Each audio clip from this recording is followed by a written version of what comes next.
Imagine a world where pint-sized demons throw hands and grown men power up by stripping.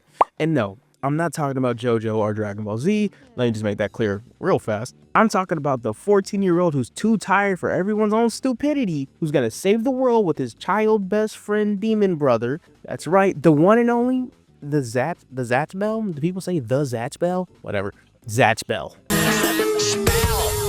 A early 2000s Toonami show that's equal parts heartwarming, hilarious, and emotionally devastating. But despite its greatness, the anime got hit with censorship all the time. Weird localization choices and an abrupt ending that left fans hanging and wanting more. So today, we're diving back into the chaotic, electrifying world of Zatch Bell to figure out what made it special, why it disappeared, and if it's finally getting a comeback that it's way been past deserved. So, I'm Remy, and I just want to know, has anyone checked out Zatch Bell? And if not, let's. Alright, let's go back to the early 2000s, a time where everything anime was blowing up worldwide, but also getting hacked to pieces because of localization. Some shows like Dragon Ball Z powered through, while others got lost in translation. And then there was Zatch Bell, a show that somehow hit both extremes at the same time. I don't even know how they did that. Zatch Bell is in a league of its own. Makoto Raikou launched Zatch Bell, or Konchiki no Gash.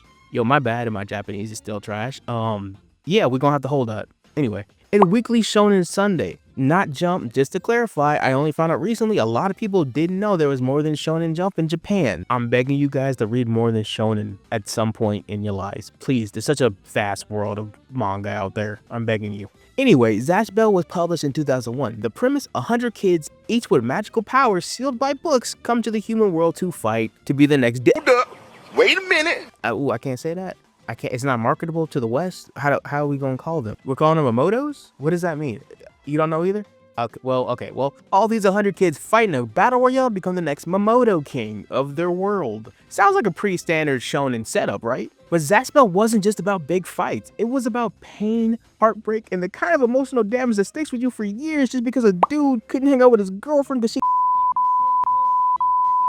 and then you're just stuck dealing with the fact that they couldn't really, and it's, okay, clearly the emotional damage sticks with you for a minute if you couldn't tell. The long-lasting effects of the storytelling weren't the only thing to brag about when it came to Zatch Bell. The art style was actually incredible. Raikou's art style was deceptive. At first glance, it looked pretty goofy. Like, really goofy. Like, full transparency, I get not liking the art style off rip. To some extent, even to the point where I understand people not wanting to watch it as kids. From its weird mouths to the weird heads to a lot of just weird overarching character designs, I understand it being kind of jarring and looking like it could fit into any comedy show or anime. But when it was time to lock in and get active, Zatch Bell did not hold your hand. It was aggressive, the spells had weight, the characters got gritty. Zatch Bell knew when it was time to be about that action, and it was so great. In that flip between happy-go-lucky Zatch and then time to be a literal demon mode Zatch, great, amazing, I love it, cannot sing his praises enough. So if you had thought that cute designs meant the story was gonna go easy on you, Zatch Bell laughed in your face and hit you with some of the most gut-wrenching moments in shonen history with crazy fights, emotional highs, and very deep lows. R.I.P. my guy Kid and Dr. Riddles, it still hurts to this day. To this day! And by the time the story ends, the scale of the art, the fights, are astronomically different from where it began. And all my gassing aside, on the other side of the table, I completely understand not wanting to watch the show because as a kid, you ever try to sell this character to somebody and think, no, this guy's gonna be a super cool lion Megazord guy later on. No, you don't think that when you see him. You just kind of think, oh, he's got a duck face. That's weird. But I promise you, if we were all kids and we had stuck with this, we would have seen the best character development in some shonen history. You know it's got the power. With the manga taking off, an anime adaptation was inevitable. Toei Animation picked it up in 2003, leading to 3 anime seasons and over 100 episodes. And for a while, it was looking real great. Viz Media even picked it up, and that's how we got it over here in Freedom Land on Toonami. Also, Canada got it. I feel like I should mention that too. So yeah, that's how them people's, I don't know. Y'all got fun words in Canada? I don't know. Let me know. I don't know. Now here comes the fun-ish part. We have to talk about good old 2000s anime censorship. Jelly donut, anyone? Would you please love a jelly donut? God, I hate that. Donut, that always cheers me up. Pika pika! These donuts are great! Jelly-filled are my favorite! Nothing beats a jelly-filled donut. This was the era of awkward edits, rewritten dialogue, and assumptions that kids would combust if anything slightly serious was on screen. When Zatch Bell came to the West, it got hit hard, like aggressively. Names were changed, Gash became Zatch, Kiyomaru became just Kiyo, violence was toned down a lot, and as I previously stated, it was the early 2000s, so there is no way you're gonna tell people that these kids were actual demons, so they changed the name to Momotos. Other cases include entire character moments being altered to make them more kid-friendly, and that was pretty bad. But some of the voice acting also was pretty egregious. But, big old but here, some of the voice acting in Zatch Bell was amazing. I truly love Zatch Dub's voice actor. She knocked it out of the park. VA for Zatch in English was Debbie Derryberry. Say that name 3 times fast, cause I can. I took so many takes trying to get her name correctly. And if she sounds familiar, it's cause she voices Jimmy Neutron. Her acting during this show is the right mixture of childish and mature. I don't know, man. She just has a perfect voice for this little gremlin of pure happiness. Just hear the guy. Just hear the guy out. What's it look like I'm doing? Getting dressed. Isn't that what you usually do in the morning? Okay, Kiyo, I'm ready to go. To go where, small fry? There, your new best friend, the Vulcan 300. Huh? Whoa, fly! Fly, Vulcan 300! Blast off! Pretty cool, isn't he? See what I mean? She did an amazing job. Now, on the other hand, others sounded like they were recording with one take while the voice actor was being held at gunpoint. So, you know, not the best, so to speak. Yet, despite all the changes, Zatch Bell still found its audience. Then, seemingly out of nowhere, just when things were reaching their peak, the anime just stopped. No real ending, no final battle, just an abrupt halt after the Fudo arc. Why? Officially, the anime caught up to the manga too fast, as that happens sometimes. Now, unofficially, the ratings weren't too great, and seemingly Toei wasn't interested in dragging things out just using filler. So, for anime-only fans, that's it. No final showdown, no real closure, just a dead stop, with only the manga being the only way to actually finish the journey. And since I just brought it up, let's talk about the show now. I'm gonna obviously talk about the English dub show, the one we got over here in the West, because the way I approach these, I like to keep it in the viewership or the mentality of someone who grew up, who watched it on Toonami as a kid. So I can't speak on how the actual Japanese anime was. I did not watch that growing up. And I have seen people's comments about how I kind of spoil too much in these, so I'm going to try to be a little less plot specific with my breakdowns of the lore or the story of the overarching show. So moving forward, I'm going to try to be a little less one for one with the story. I'll be a bit more parody-ish with it. So if somehow this video is the first time you've ever heard of Zatch Bell, I want you to go out there and actually watch the medium. It's an amazing series. So yeah, this will be a rough overview of the entire franchise. Once again, not enough to completely spoil it, but it's going to give you a little bit of what's going on. So without further ado, You know who's got to get. meet Kiyo, a 14-year-old genius who's too smart for school and too lazy to care. It's kind of ironic though, the VA for Jimmy Neutron is not playing the genius in this show.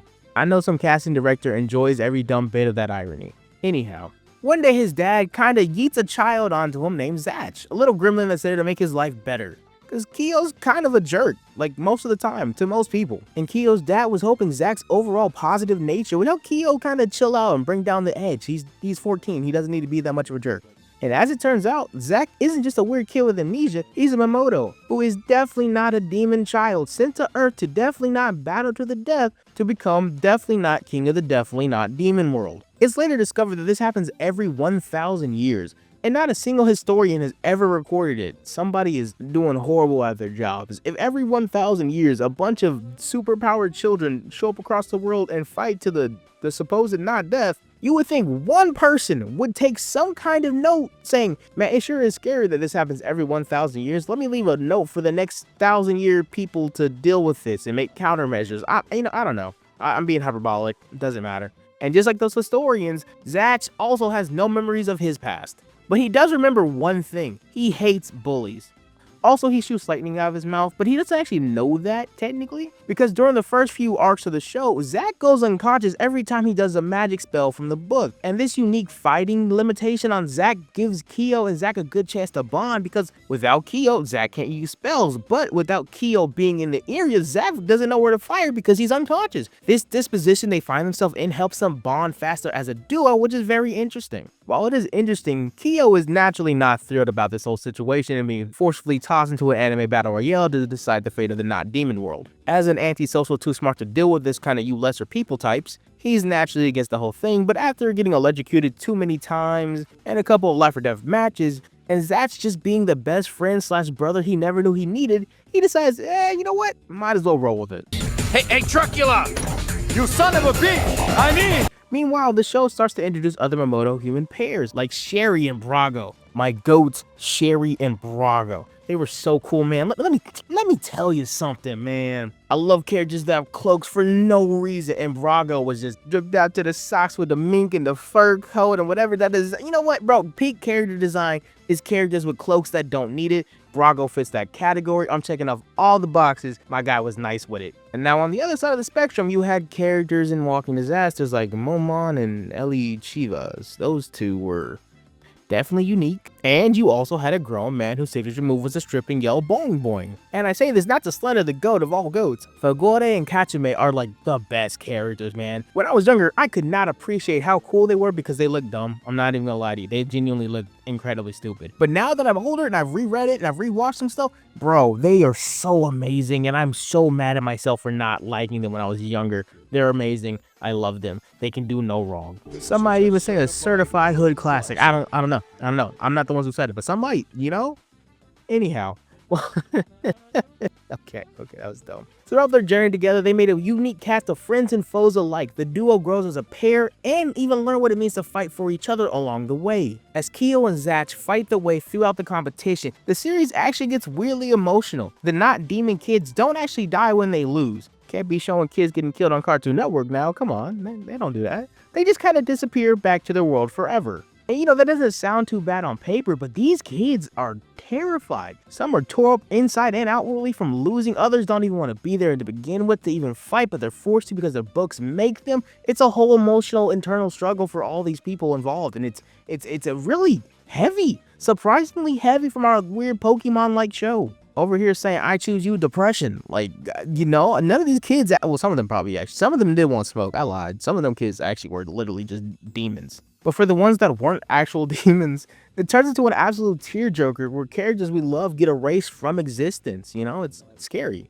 But unless it's the dub, then don't worry about it, because the dub balances out with all this heavy and immense emotional dialogue with goofy sound effects. In immense fight, we write the scene so nobody actually gets hurt. Serious villain, give him a goofy voice so it sounds like a ridiculous Looney Tune character. Despite all this, the story still somehow builds up so well.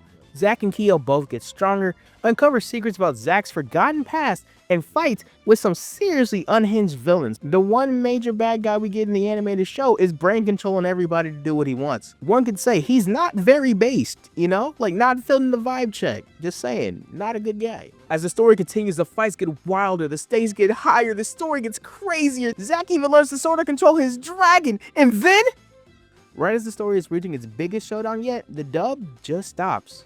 No epic final battle, no resolution of Zack's past, no king is crowned, just an abrupt ending mid-story. Why that happened? Well, apparently, like I stated earlier, Toei cut the anime short, and Cartoon Network said, well, that's enough of that. So, like all of us over here in the West, we were probably all anime cartoon only fans, so we just never knew what happened. Your last memory of Zack was probably confusion, disappointment, and wondering what the heck happened. Meanwhile, the manga kept going and actually finished the story, giving us an ending that was emotional, action-packed, and extremely satisfying. But unless you picked up the books, you were stuck thinking the whole series just stopped mid-sentence. Despite all the censorship, awkward edits, and the fact that it just ended without warning, Zatch Bell still had one of the most unique and emotional takes on the anime battle formula. Battle Royales were not that popular back in 2001 unless you're talking the movie Battle Royale, which, you know, I guess if he was inspired from that to make Zatch Bell, well, there you go, connection drawn. And now, thankfully, with Zatch Bell 2 continuing the story in manga form, maybe, just maybe, we'll get the anime reboot the series actually deserves. And since we're on the topic, let's actually talk about the manga without spoiling too much now. I do honestly want y'all to peep the manga if you get the chance. It's a great read. Anyhow, as previously stated, the manga kept going, and this is where Zatch Bell reached its peak. The final boss battle against absolutely insane. The art leveled up like crazy in the final arcs. The actual final fight against crushing, but immensely fulfilling, a full circle moment. The way the story wrapped everything up, one of the best conclusions shonen series could have asked for. If you've never read the manga, you're missing out on Zatch Bell in its most peak form. One of the best ways to appreciate Zatch Bell in its purest form is through the manga, so I highly recommend it if you haven't. Also, Zatch Bell 2, like I said earlier, came out in 2022. So great, so peak, continuing storylines, everybody got redesigns, they all look sick, everybody's actually an adult now, there's no more children fighting, it's just adults trying to kill it. It's so good, and I'm not gonna spoil anything, but I'm just gonna talk about the designs for everybody. Solid so far. And the humor holds up. So like the pen is there, the story's there, the design is there. There is not a solid reason for you not to pick up Zatch 2 if you're a fan of Zatch 1. Okay, now enough glazing. Let's talk about the show again. And I'm gonna be honest, and you know whenever I say that, I'm probably gonna say something most people don't actually like to hear. I actually didn't hate the theme song for Zatch Bell. I know, it's probably a bit controversial. I didn't hate it. I appreciated that it wasn't corny 2000 Saturday morning cartoon rap. I appreciated that it was something different. It wanted to be its own thing. While I understand someone not liking it, I still say we should give it a little bit of leeway brownie points for being a little bit different in a sea of early 2000s bad Saturday morning rap. Some of them are classics like the One Piece rap, others were just not great. Despite all the chaos with the anime, the manga sold over 22 million copies worldwide. Not One Piece numbers, because nothing's One Piece numbers, but a massive success for a series that never got a complete anime adaptation. And like any good shonen series at the time, Zatch Bell had merch, toys, trading cards, and of course, video games. Mamoto battles in Electric Arena put the power of a spellbook right in your hands, controllers. You know, it was a cool fighter game. You got them, you got the box with them. It was cool. 100% enjoy the games. Recommend them still to this day. Were they groundbreaking? Don't ask Metacritic. Never ask Metacritic. But you know what is groundbreaking? Yelling at your favorite spell while beating up your friend while playing the same game. It's an amazing feeling. Highly recommend it. 10 out of 10 for those vibes alone. Zatch Bell was never a mainstream juggernaut like Naruto or Dragon Ball Z, but it had something special. Children fighting. Well, actually, that actually isn't that special for Zatch Bell. Okay, demon kids fighting? That's pretty, well, actually, that's not unique either. 100 children fighting. There we go. Yeah, that's unique to Zatch Bell. It was a series that made you laugh and then hit you with emotional devastation when you least expected it. It had wild fights, deep character moments, and a sense of heart that stuck with people. And that's why even years later, fans still remember it. While an anime reboot hasn't been announced yet, if Shaman King and Tokyo Mew Mew can get a reboot, why not Zatch Bell? The story is complete. Nostalgia is honestly real. Not to mention, Zatch Bell deserves a second chance because his ending never got put to screen, which is crazy. Also, Zatch Bell 2, been out here for a few years now. I'm sure some studio has to see the value in bringing back Zatch. But will that happen? You know, that's a big question. And one I can't give you a definitive answer on. But one thing's for sure, reboot or no reboot, Zatch Bell is something that's worth remembering. So thanks for watching if you got this far, and thanks for letting me check up on Zatch Bell. And if you haven't already, like and subscribe and all other fun stuff. And if you have another early 2000s series you want me to cover, leave a comment in the comment area, obviously. I don't know why I'm saying that like you don't understand. Anyway, thanks for watching and spending this little time with me while I talk about random stuff I enjoy on the internet. Like and subscribe and all the other fun stuff like I just said, and I will see you in the next one. Y'all take it easy. Bye.